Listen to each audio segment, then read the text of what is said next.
Hey everyone, it is Tuesday, January 27th, 2026. It is 1:37 p.m.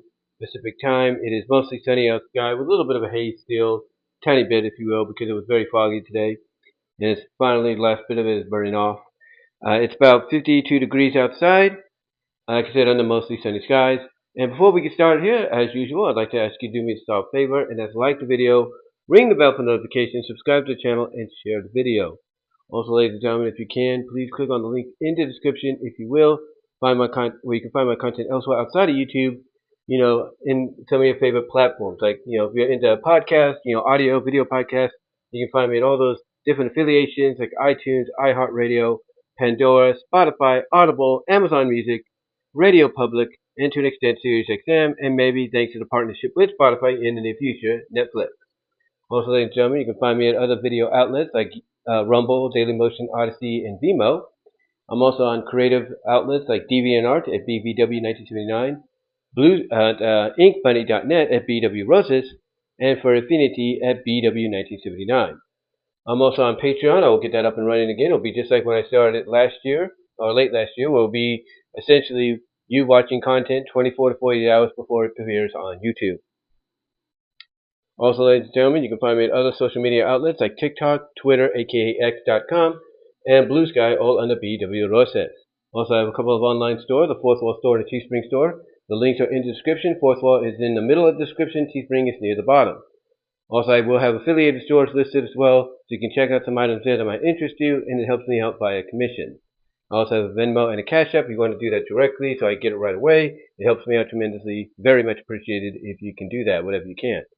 Also, ladies and gentlemen, during this live video premiere, the live chat will be open. So you're going to get those live chats in, give your thoughts on what I have to say here. Be greatly appreciated. And yes, Super Chats will be open as well. Super Chats are open during the live video premiere if you want to get those on in along with your thoughts.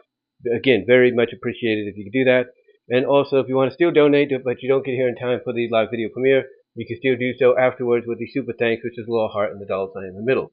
And also, ladies and gentlemen, the comment section will be open on both occasions. But with that said, let's get on to the topic at hand.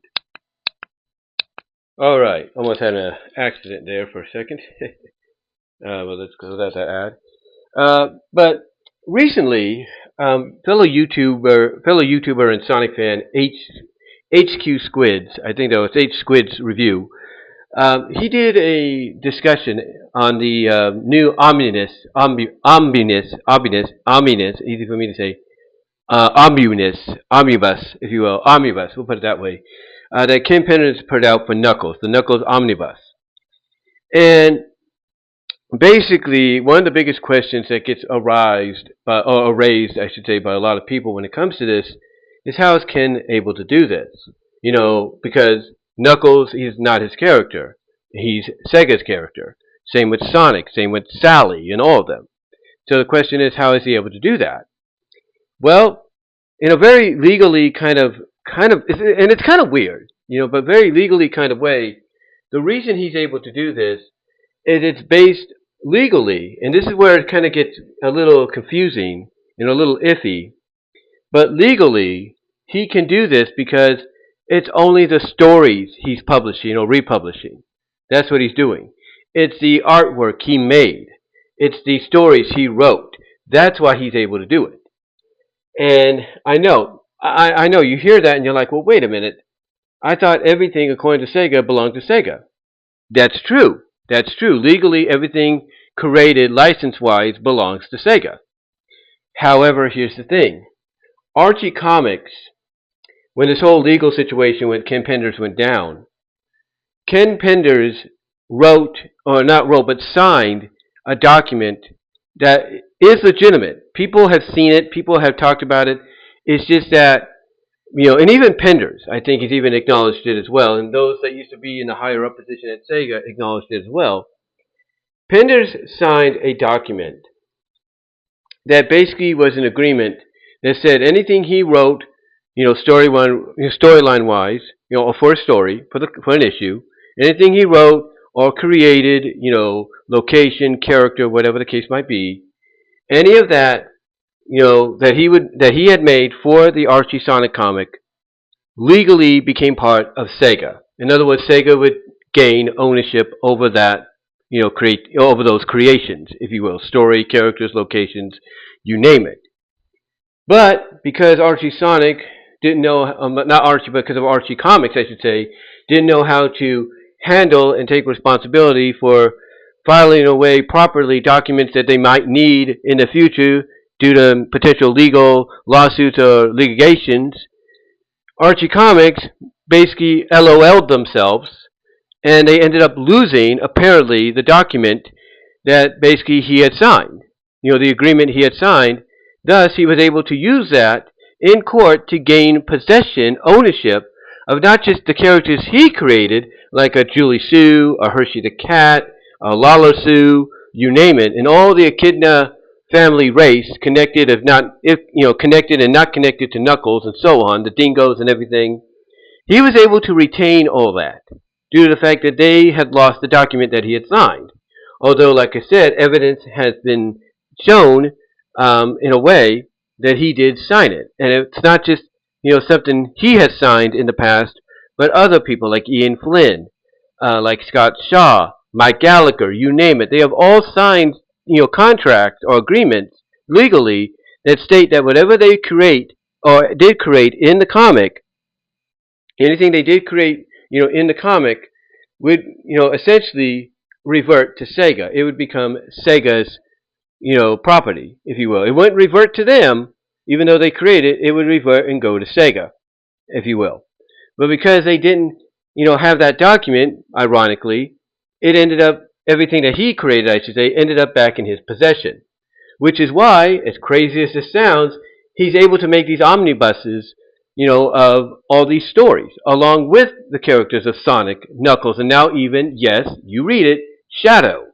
Shadow is getting an omnibus of his own called the Shadow Files. It's a new Sonic Comic Legacy collection called the Shadow Files.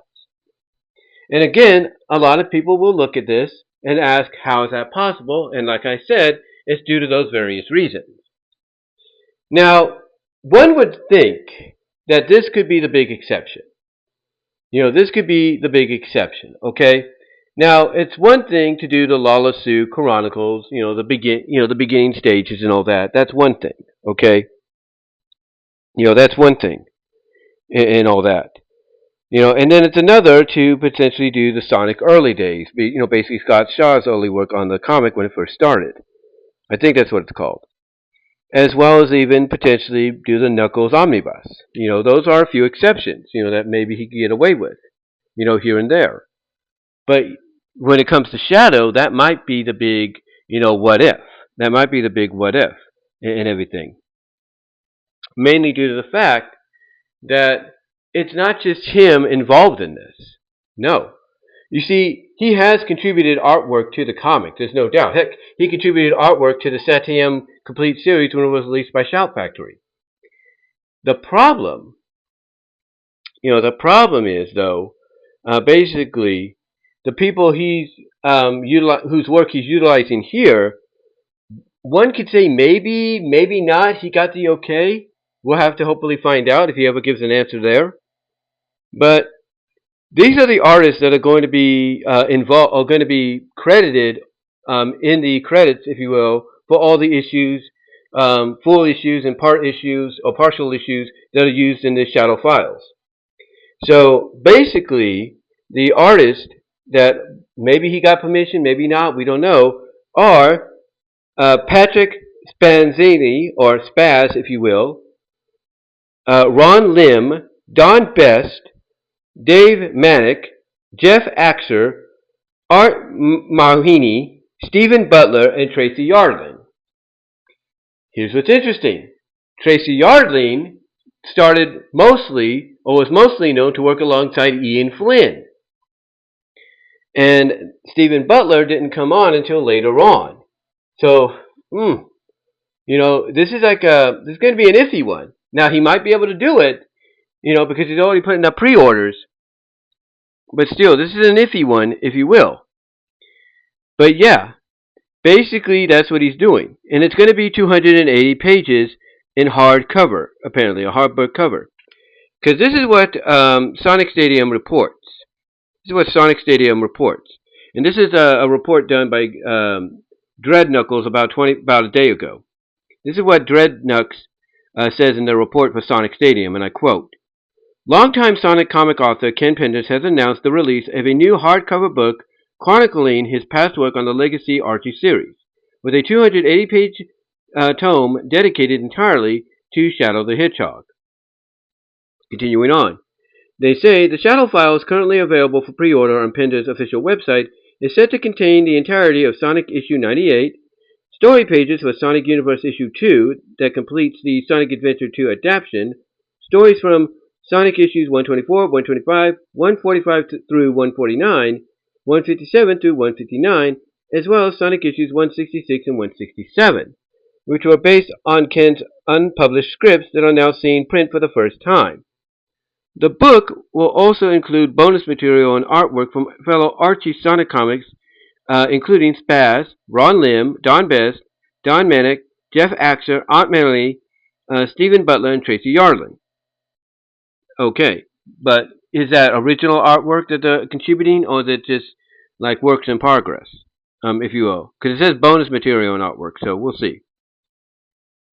It says that 2 variants of the book will be available to order. The standard version features a close-up of Shadow as drawn by Penders, while the limited edition pulls inspiration from the classic 2003 or 2005 official art render for the Shadow the Hedgehog video game, without the anti-hero holding a gun, of course. Explaining the art choice, Penders said on social media, my options were to use the Sonic issue 157 cover, or the art of which that cover was based on for the variant edition. I opted to go a third route and create my version while making subtle changes. As I wasn't wild about the Sonic 157 cover's background, I opted for the promo art from the Shadow the Hedgehog background instead. Continuing on, it states the above image. Okay, you'll see these here. It's to promote it though. He says the above image on here was also shared on Penders' channel to promote the new book as an example of the love and care that is going into the protection of the Shadow Files. The collection is set for release in June-July 2025, with pre-orders now open at Penders' website. Okay, so, and hold on for a second, guys. That's the phone. Hold on. I knew that was going to happen. Okay, sorry about that, guys. That was the phone. But anyway, like I said, of course, a lot of people are skeptical about this because, they look at some of the issues that are listed and they're like, wait a minute. He never worked for Archie when Sonic Universe became a book series. That's true.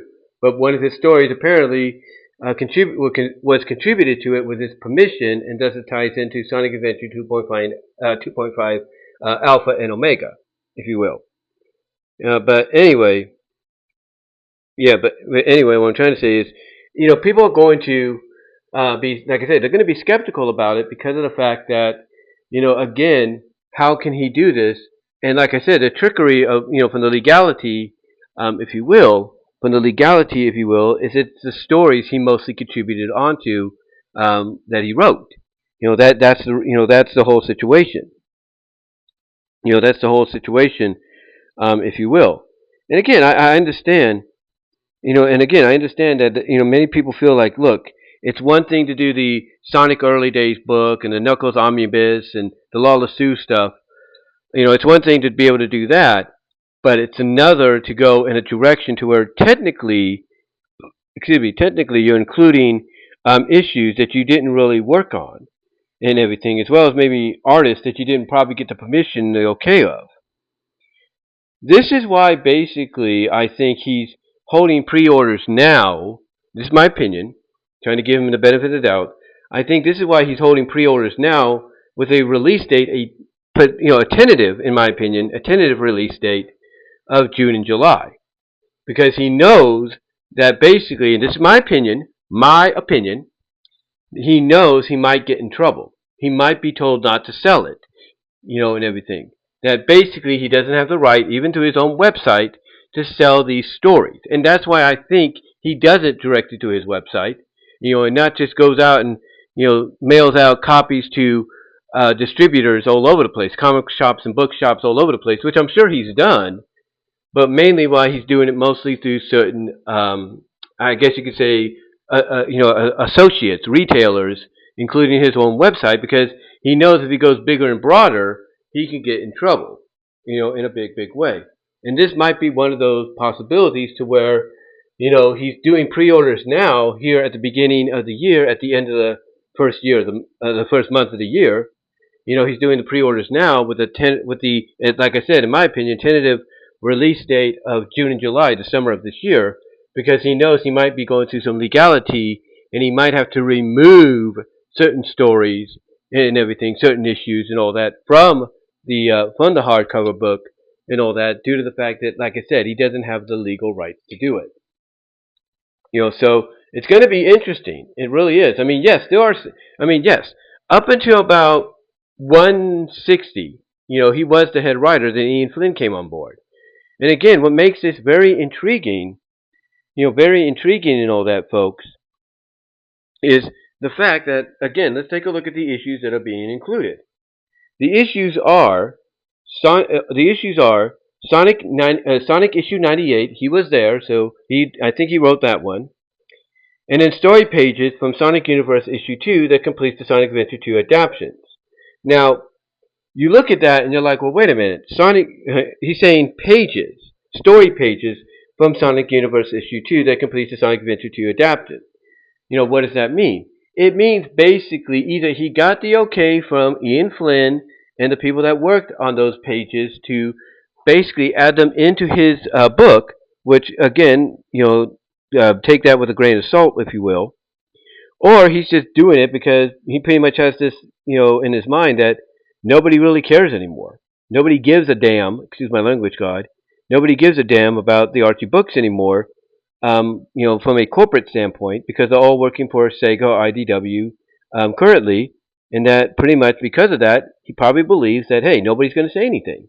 Well, I guarantee you, Sega's probably saying something in their own way, but they're just biding their time. Sega is the kind of corporation, believe it or not, that will bide their time and wait for the right moment to strike to make sure something like this doesn't ever happen again. And this might be that moment. It might be.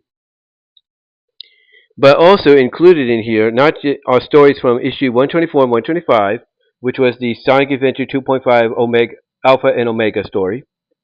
And then 145 to 149.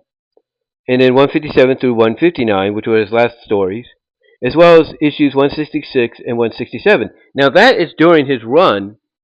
That is during not his run, but during the Ian Flynn beginning. And I think those might be the stories that he was last. I think those might be, the issues where he had stories, the last stories credited to him. So that might be why he's able to basically, as he puts it, put them into the book.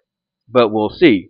But again, they're all part of the beginnings of the Ian Flynn run, so that's going to make things interesting. Well, here's what's crazy. He says, stories from issues 124, 125, 145 through 149, 157 through 159, as well as issues 166 and 167, which were based on Ken's unpublished scripts that are now seen print for the first time. Now, what does that mean? What does he mean by unpublished print? Well, let me look that up, shall we? Let me look that up because I think basically he had different plans, if you will. He had different plans, if you will, for basically those issues had he stayed on board. I think he had plans for those issues had he stayed on board, if you will. And hold on, let me make sure I get this in there right. I'm doing this on my tablet. Okay.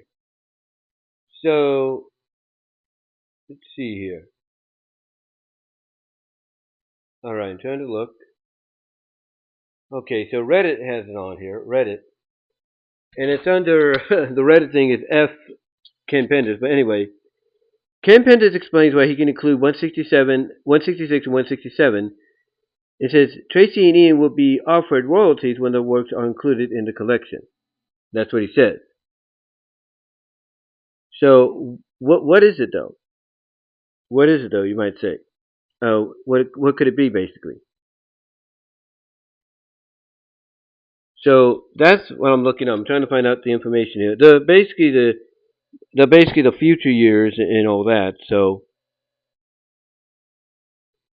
anyway,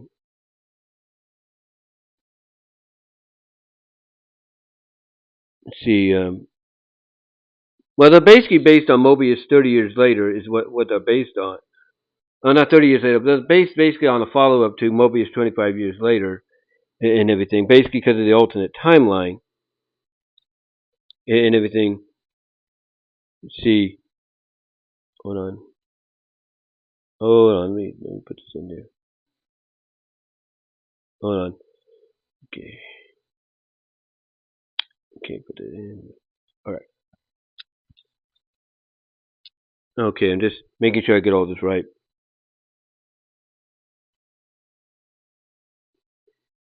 Okay, so see here. See. Okay. I know there's some in here. I know there's some in here. Hold on. Okay. So those are inks. Let's see, pencils. Okay, story. Should be stories in here. Letters. Okay, lettering. Oh, 169. Here we go. Yeah, it's 169 and everything. So let's see. See what we get here. Okay, I think it's got some information here. It's got some information. Let's see. I'm not really sure. I guess it might be just because of it's the follow up to again Mobius years later, the original and everything. Okay, so yeah, basically, okay, the post was deleted by the person who originally put it, so I don't know why they deleted it. Okay, yeah, but one person, because again the Reddit user deleted the post. They said one person in response to the original post says, "Aren't you supposed to make a deal with them first before deciding on that? Like you can't just do it, then go, well, I'll just pay them to shut up." I'm pretty sure both Ian and Tracy want nothing to do with Penders, and with Ian being in the position that he is now, that could be a conflict of interest. And then one person responds, "Oh, but you see, you don't have the deep and vast understanding of the American copyright system like Ken Penders does. He's out there playing chess while while we're playing checkers, you know." And then another one. This is exactly what I think is going to happen, which is why, like I said, there's this tentative, in my opinion, tentative release date, if you will, for the issues in the summer. You know, this one person says, "Can they request for the stories to be pulled from this collection? If they have a if they have a right for royalties, they have a right to deny the printing." And then a person responds, right here, they said, "Could they? Maybe. Will they?" Answer, certainly not. And then they say, "But I'm pretty sure the only way they would be able to demand removal of the stories is by going to court and claiming ownership of those stories, which would cost them far too much money for two issues that they can't even really make money on. Better to just take the royalty check and wait for Ken's book to flop into irrelevancy again." And then somebody else replies, I think it's somebody else replies saying, "Yeah, Ian doesn't even own those stories, which makes this even more egregious because this means he's paying the wrong people and publishing the stories anyway." And then they call Kim Penders a thief. So, is there any more comments? Oh yeah, there's a whole bunch here and everything. So, um, yeah, one person asked the question. I thought he said doesn't want anything to do with issues after 159. And then someone replies, "These are probably his only exceptions because he supposedly wrote the script for them prior to him leaving the comics." So, yeah, it's basically a complicated situation, very complicated. But long story short, basically, when you get down to it, ladies and gentlemen, long story short, we'll just it's a wait and see. It's the way I look at it. It's a wait and see situation with this deal, with this whole deal, because again, Penders is a very controversial individual. He was able to get away with the Knuckles omnibus. He was able to get away with the Sonic early days, Scott Shaw early days omnibus, as well as he was able to get away with the Lawless Sue one. The beginnings, if you will. He was able to get away with those, but again, I think the catch is he's only working closely with certain retailers or associates that he knows won't, report him or anything, or basically, will be looked under, looked basically underneath, Sega's nose. In other words, Sega won't take notice, if you will, and all that, which is the same, which is why he's putting up pre-orders right now. Which is why he's putting up pre-orders right now for this Shadow Files book on his website only. Because that way, that through his website and then through, like I said, the retailers and associates he knows that won't, report him or going to go under the nose of Sega and all them. By doing it, that way, he believes he won't get in any legal trouble. But again, this is Shadow the Hedgehog. He just appeared in the third Sonic movie, played a big role in everything. He has a presence in IDW Sonic. He had a presence in Sonic Boom, as well as in Sonic Prime. So you can't tell me that this may not get the attention of Sega, because it probably will. Which again, like I said, and I know I'm repeating myself here, why I believe the release date, in my opinion, is tentative for the summer, because if he's putting up pre-orders now, at the end of the first month of the new year.